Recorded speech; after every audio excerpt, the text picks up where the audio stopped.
On May 31st, 1889, a wall of water 20 feet high and half a mile wide tore through a city of 30,000 people. It moved faster than a train, carried entire neighborhoods inside it, and was gone in under 10 minutes. 2,209 people never saw another morning, and not a single person was ever held responsible. If you want to understand how that is possible, stay until the very end, because this story is not just about a flood. It is about power, neglect, and one of the most outrageous verdicts in American legal history. Everything connects, everything builds, and by the time we reach the end, you will understand exactly what happened and exactly why it should never have been called an act of God. If you're new here, subscribe and hit the like button before we get into it. This one is worth watching to the finish. Before we go anywhere near the flood itself, we need to start where this story truly ends, because the ending is what makes everything else matter. In the months following the disaster, families who had survived the worst afternoon of their lives began filing lawsuits. These were not people looking to get rich. These were people who had watched their children drown, who had pulled bodies out of mud for weeks, who had lost everything they had ever built. They walked into courtrooms with evidence, real evidence.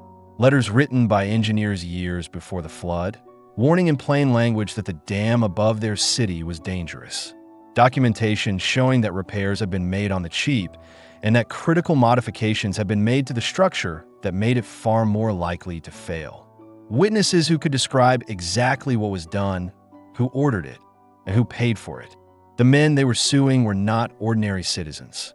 They were some of the most powerful and wealthy individuals in the entire country. Their names were known in every city in America.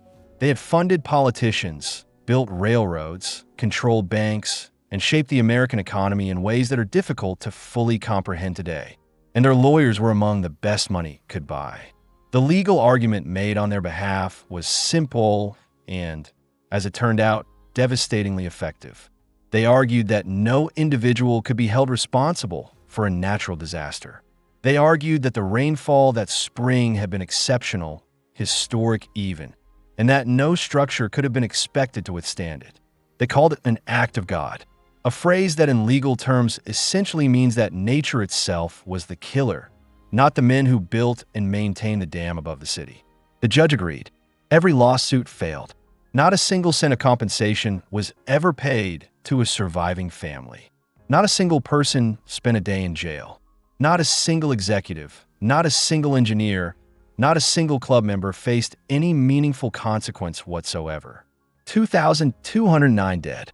And the official conclusion of the American legal system was that nobody did it. To understand why that verdict is not just wrong, but is one of the most consequential miscarriages of justice in American history, we need to go back to the beginning. We need to understand two very different worlds that existed in Western Pennsylvania in the late 1800s and the single structure that connected them. Johnstown, Pennsylvania in the 1880s was not a pretty place. It was not supposed to be. It was a working city built for a purpose, and everything about it reflected that purpose with complete honesty. It sat at the bottom of a valley in the Allegheny Mountains, surrounded on nearly every side by steep hillsides that gave a city a hemmed-in, compressed feeling. Two rivers ran through it, the Stony Creek and the Little Conemaugh, and they met right at the center of town. The geography was dramatic. Mountains above, rivers below, and in between, the noise and heat and smoke of one of the most productive industrial cities in America. The Cambria Iron Works dominated the city the way a cathedral dominates a medieval town. It was enormous, it was loud, and almost everyone in Johnstown was connected to it in some way. The men who worked there arrived before dawn and left after dark. The work was hard and dangerous in the way that industrial work in that era always was, meaning that injuries were common and complaints were not particularly welcome. But the wages were steady and the community was tight. Miners, Polish immigrants, German craftsmen, Irish laborers. They had brought their languages and their food and their churches, and they had planted themselves in this valley and built a life around the mills. The neighborhoods had names and characters. There were schools and churches and saloons and small shops. People knew each other. Children played in the streets near the rivers. There was one thing that everyone in Johnstown understood and had simply learned to live with. The city flooded. It flooded almost every spring when the winter snow melt combined with the spring rains, and the two rivers rose and spilled into the streets. It had happened so many times that people had developed a kind of practiced routine around it. You moved things to upper floors, you waited for the water to recede, you cleaned up the mud, and you got back to work. Flooding in Johnstown was an inconvenience. It was not, in living memory, a catastrophe. But there was something above Johnstown that the residents thought about occasionally, argued about sometimes, and mostly tried not to dwell on too much. 14 miles upstream and 450 feet above the city, there was a lake. Lake Como was not a natural lake. It had been created decades earlier by a dam built across the South Fork of the Little Como River. The dam had originally been built as part of the canal system, a piece of infrastructure that became obsolete almost as soon as it was completed because the railroads arrived and made the canals irrelevant. For years, the dam sat more or less abandoned, slowly deteriorating, owned by the state, and then by various private interests who paid very little attention to it. The lake it held back was substantial, 3 miles long, a mile wide, and in places over 60 feet deep. The volume of water sitting behind that dam was roughly the same as Lake Erie, and it sat up there in the mountains, above the city, held in place by an aging earthen dam that had been patched and modified and largely ignored for the better part of 2 decades. Now cut away from the valley entirely. 14 miles upstream, the world was completely different. In 1879, a group of wealthy men from Pittsburgh purchased the old dam and the lake and the land around it and turned it into the most exclusive private resort in western Pennsylvania. They called it the South Fork Fishing and Hunting Club. The membership roster read like a who's who of American industrial power. Andrew Carnegie, the steel magnate. Andrew Mellon, the banker. Henry Clay Frick, the coke baron who would go on to become Carnegie's right-hand man and one of the most powerful industrialists in American history. These were men who had built fortunes that are almost impossible to translate into modern terms. Carnegie alone would eventually be worth, in today's dollars, somewhere in the range of $300 billion. The club was their escape, a place to get away from Pittsburgh, to fish and sail and entertain their families in the clean mountain air. They built cottages around the lake that were, by the standards of the time, quite grand. There was a clubhouse, a dance hall, a bowling alley. In summer, the place was full of the families of Pittsburgh's elite, rowing on the lake, hosting dinners, enjoying the kind of leisure that their workers back in the valley could not have imagined. Between these two worlds sat a dam. The contrast between the two communities was not subtle, and it was not invisible to the people living inside it. The workers of Johnstown were deeply aware of who owned the lake above them. The names Carnegie and Frick were not abstract. They were the names of the men who set the wages and the working conditions in the steel industry across the region. They were the men who broke strikes, who hired private security, who had the ear of politicians and judges. They were men whose decisions shaped the daily reality of life for tens of thousands of working people in western Pennsylvania, and they were men who were very rarely challenged by anyone. The club members, for their part, were not particularly concerned with what happened 14 miles down the valley. The lake was an amenity. The dam was infrastructure. Infrastructure required maintenance, and the club dealt with maintenance the way wealthy private organizations often deal with things that cost money and produce no visible return, which is to say, reluctantly and minimally. The focus was on the fish, the boats, the cottages, the social season. The dam was not something that came up at the summer dinners. And between those two worlds, there was an almost total absence of accountability. Because the people whose lake sat above Johnstown were not people who were accustomed to being told what to do. And the people of Johnstown had no legal mechanism to force them to do anything. When the South Fork Fishing and Hunting Club took ownership of the dam and the lake in the late 1870s, the structure they inherited was already in poor condition. The original dam had been built decades earlier by engineers who were competent for their time, but time had not been kind to it. There had been a significant failure years before. A section of the dam had collapsed, and the repairs made at that point had been adequate, but not exceptional. The club hired a local contractor to make the dam functional again. This was not a specialist in hydraulic engineering. This was a man who knew how to move earth and who did the job for a reasonable price. The repairs were made. The lake filled. The club opened. And a series of decisions were made in those early years that would, a decade later, have devastating consequences. The first decision seems almost unbelievably careless in hindsight. The original dam had iron pipes running through its base that allowed the water level of the lake to be controlled and the lake to be drained if necessary. These pipes were the dam's emergency release valve. The club removed them. The official reason given was that they were in poor condition and too expensive to replace properly. The practical effect was that there was now no way to lower the lake level quickly in an emergency. The only way water could leave the lake was by going over or through the dam itself. The second decision compounded the problem. The original dam had been built with a spillway, a channel cut around the side of the dam that allowed excess water to flow safely around the structure when the lake was very full. When the club rebuilt the dam, they lowered the height of it slightly, apparently to allow a wider road across the top for carriages. This reduced the amount of water that would flow over the spillway before it started going over the top of the dam itself. It was a small change. It mattered enormously. The third decision was the one that survivors would later find hardest to forgive. The fish. Lake Conemaugh was stocked with expensive fish for the club members to catch. But fish were also swimming out of the lake through the spillway, which was wasteful and annoying. So the club installed iron mesh screens across the spillway to keep the fish in. These screens regularly became clogged with debris, leaves, branches, dead fish. When they clogged, the spillway stopped working effectively.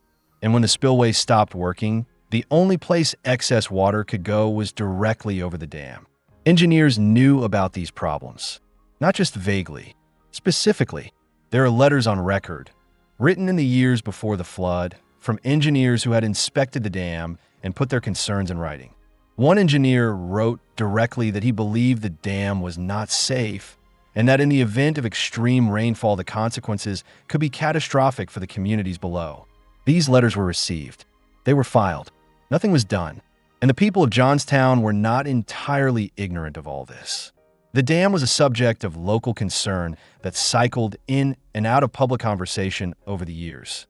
There were newspaper articles. There were engineers in the city who had their own doubts about the structure. There was even a running dark joke in Johnstown that one day the dam would go and they would all be washed away. The kind of joke that people make when they're trying to manage fear by laughing at it. But what could they do? They had written letters to the club. The club ignored them. They had no legal standing to force an inspection. The dam was private property. The lake was private property. The fish screens were private property. And the men who owned all of it were among the most powerful people in the United States. Men who were not accustomed to being told by a valley town of steelworkers that they needed to spend more money on their dam.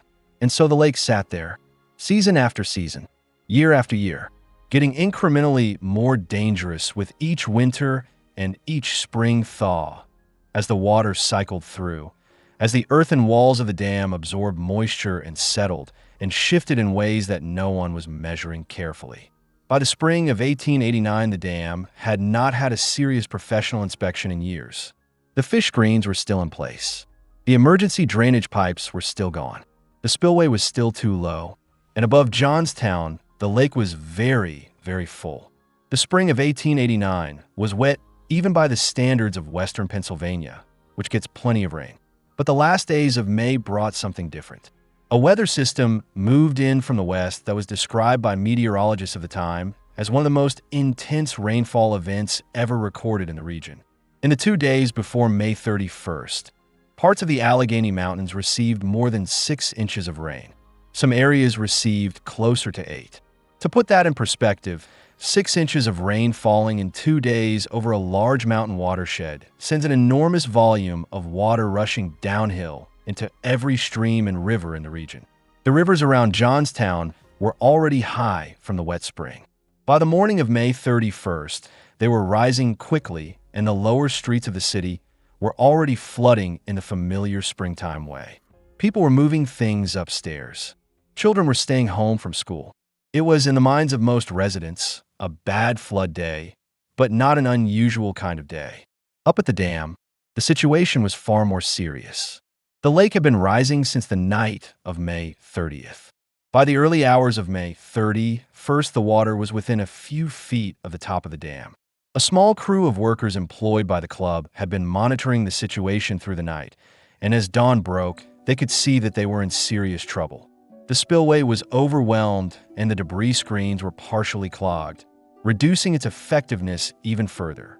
The water was still rising. The club's chief engineer, John Park, was 23 years old. He had very limited experience with structures of this kind. He did what he could. He organized the workers to try to cut a new overflow channel around the side of the dam, to give the water somewhere else to go. They dug. The rain kept falling.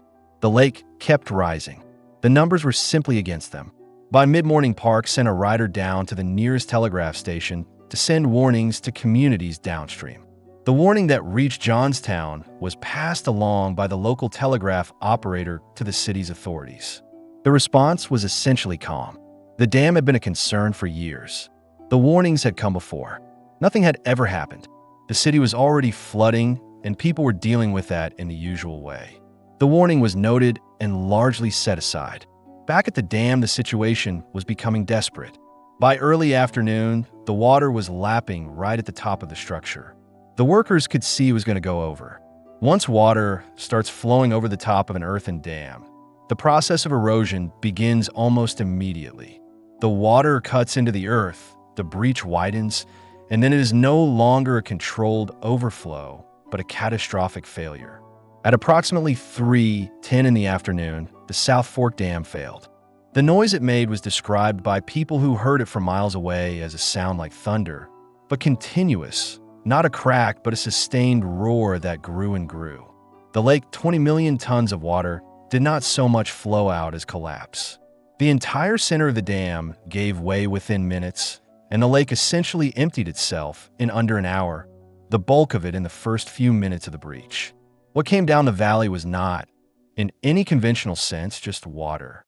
It was water mixed with everything the lake had accumulated over the years, silt and rock and fallen trees. And as it moved, it picked up everything in its path. Houses along the river were torn from their foundations instantly. Trees 100 feet tall were snapped and carried. Locomotives weighing dozens of tons were picked up and moved. A stone viaduct bridge was destroyed in seconds. The wave, and it is the right word for it, even though it was moving horizontally through a valley, was in places 60 feet high and nearly half a mile wide. It moved at roughly 40 miles per hour. The 14 miles between the dam and Johnstown took 57 minutes to travel. In that time, the wave gathered an almost unimaginable quantity of debris. By the time it hit Johnstown, it was not water anymore in any recognizable sense. It was a moving mass of destruction that carried inside it whole buildings, whole trees, whole railroad cars. In Johnstown, the first sign most people had was the sound. A deep, growing roar coming from upstream that was unlike anything they had heard before. People on upper floors of buildings looked out their windows and saw what appeared to be a hill of dark, moving matter filling the entire valley. Some ran, some froze, some did not have time to do either. The wave hit the city at approximately 4 minutes past 4 in the afternoon. It was over as a wave in less than 10 minutes. There are accounts of what it was like inside the wave that are almost impossible to read without feeling the full weight of them. Survivors describe being picked up and carried and tumbled in absolute darkness, unable to tell which way was up, breathing when a pocket of air appeared and holding their breath when there was none. Some people rode on debris like improvised rafts. Some found themselves deposited, alive and almost uninjured, in places that made no sense, half a mile from where they had been standing. Others were crushed by the debris around them and never found at all. The geography of Johnstown, the same hemmed-in valley that had always made the city feel tight and close, now became a trap with no exit. The water hit the mountains on either side and had nowhere to go. It piled up, it backed up, and then something happened that turned a flood into something even worse. At the lower end of Johnstown, there was a stone railroad bridge, a solid, insubstantial structure that the wave could not simply remove. The debris, the houses and trees and locomotives, and everything else the wave had collected in its 57-mile journey began to pile up against this bridge. Within a short time, the bridge was holding back an enormous dam of wreckage. Caught inside that wreckage were people, survivors who had ridden the wave and were now trapped in the debris field, some of them injured, some of them calling out for help, all of them trying to understand what had just happened to them. And then the debris field caught fire. No one is entirely certain how it started. There were oil tank cars in the debris, there were overturned stoves, there were barrels of various flammable materials from the warehouses and shops that the wave had destroyed. Whatever the ignition point was, the fire spread quickly through the wreckage and it burned through the night. The estimates of how many people died in the fire as opposed to the flood itself vary, but it is believed that somewhere between 80 and 100 people who had survived the initial wave lost their lives in the burning debris field at the stone bridge.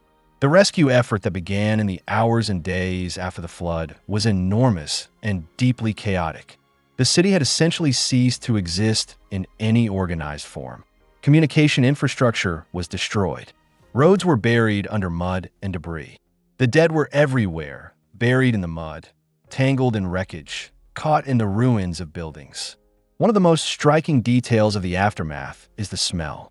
Survivors wrote about it in letters and testimony, and it comes up again and again in accounts of the disaster. The smell of the mud, of standing water, of the wreckage, and eventually, unavoidably, of death. It hung over the valley for weeks, and it was something that people who were there never forgot for the rest of their lives. Clara Barton arrived 11 days after the flood with a team of volunteers from the American Red Cross. It was, at the time, one of the largest and most complex disaster relief operations the organization had ever attempted. They stayed for 5 months. They distributed food and clothing and medical care. They helped coordinate the recovery of bodies and the care of orphaned children.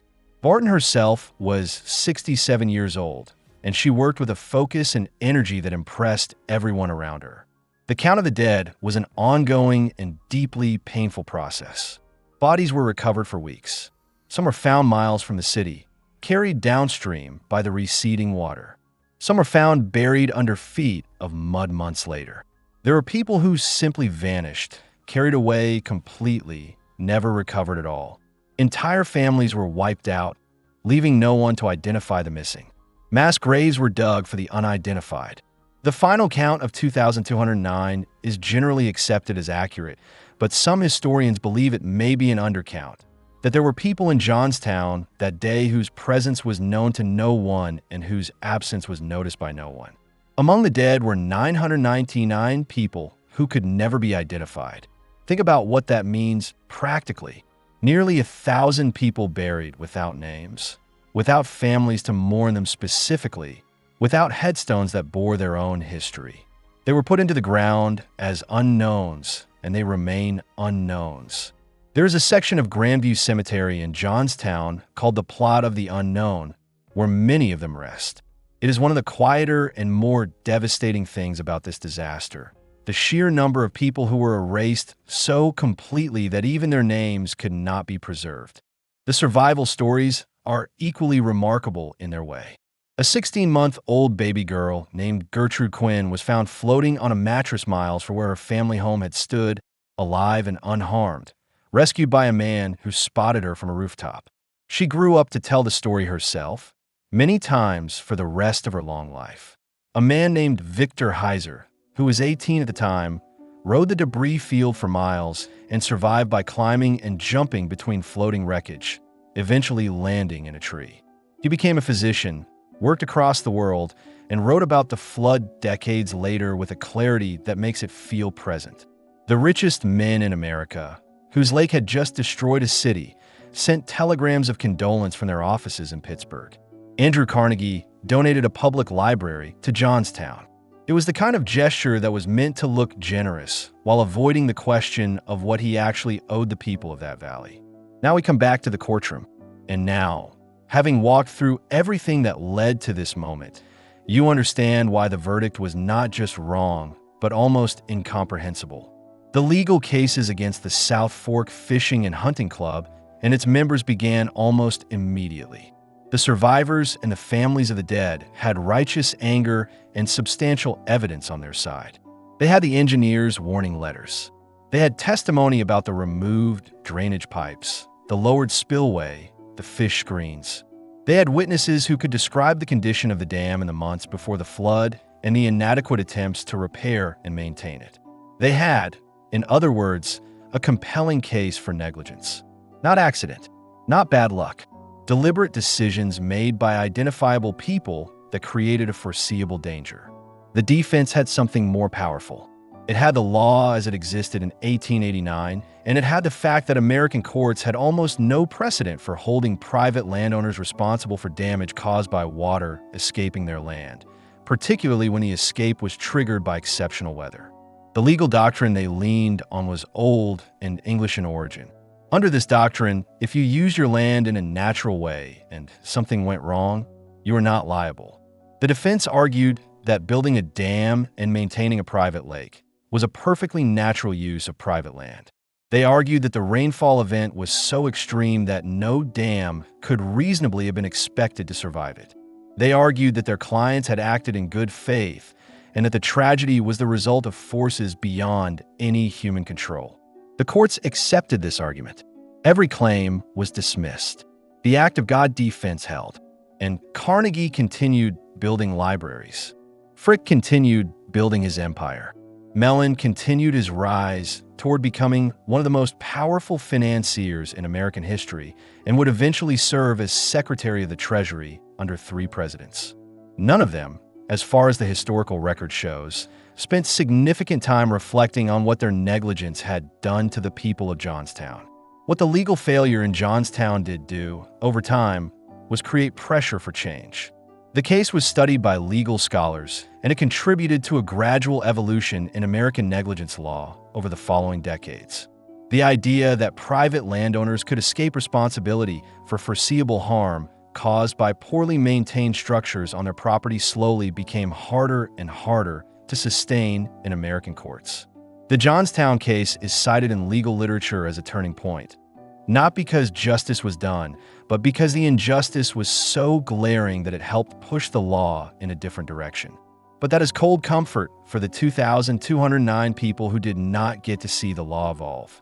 Johnstown was rebuilt. The resilience of the people who survived is genuinely remarkable and deserves to be said clearly. Within days of the flood, survivors were already beginning to organize and plan. Within months, construction had begun. The Cambria Iron Works, which had been severely damaged, was repaired and returned to operation. Streets were rebuilt. Houses went up. Schools reopened. The city did not die, but it was never quite the same. The population took years to recover. The trauma ran deep and lasted for generations. There are accounts of children who survived the flood who were terrified of rain for the rest of their lives.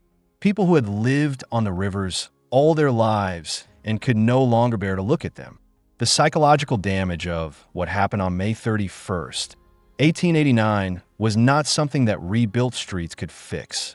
The South Fork Fishing and Hunting Club never reopened. The lake was gone, drained through the gap where the dam had been. The cottages around the empty lake bed were eventually sold off, and the club dissolved.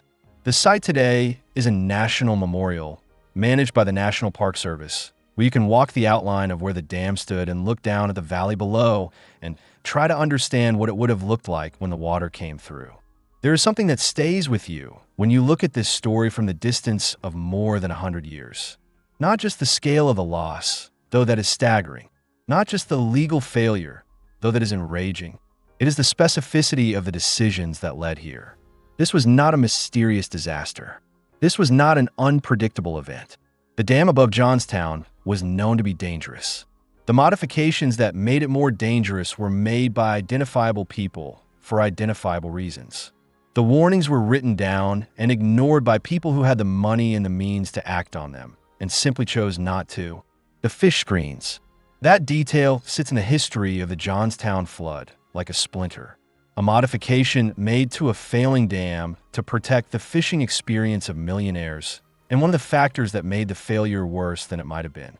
2,209 people died, and part of the reason is that someone wanted to keep expensive fish in a private lake. The judge called it an act of God, but the record shows something different. It shows a long chain of human decisions, each one made by people with names, people with money, people with lawyers and power, and every possible means to do the right thing. And none of them did. That is the Johnstown flood, not a natural disaster, a human one, dressed up in legal language and filed away. 2,209 names that the law said belonged to no one. But there's one more thing worth sitting with before we close this out. The Johnstown flood did not disappear from public consciousness the way many historical disasters do. It became a reference point, a touchstone, a way of talking about what happens when private wealth operates without public accountability. The phrase the Johnstown flood entered the language as shorthand for catastrophic failure and inadequate response. It was referenced in debates about industrial regulation, about the responsibilities of the wealthy, about the gap between legal innocence and moral guilt. The disaster forced a national conversation about what obligations powerful men had to the communities living in the shadow of their investments. The American Red Cross, which had been a young and relatively untested organization before 1889, emerged from its work in Johnstown with a credibility and profile it had never previously had.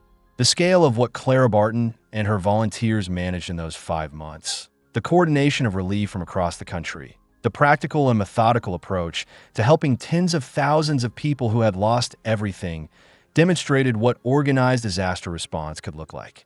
In many ways, Johnstown shaped the Red Cross as much as the Red Cross helped Johnstown. The money that poured into Johnstown from across the country in the weeks following the flood was extraordinary. Contributions came from every state, from foreign governments, from ordinary citizens who read the newspaper accounts and felt something move in them.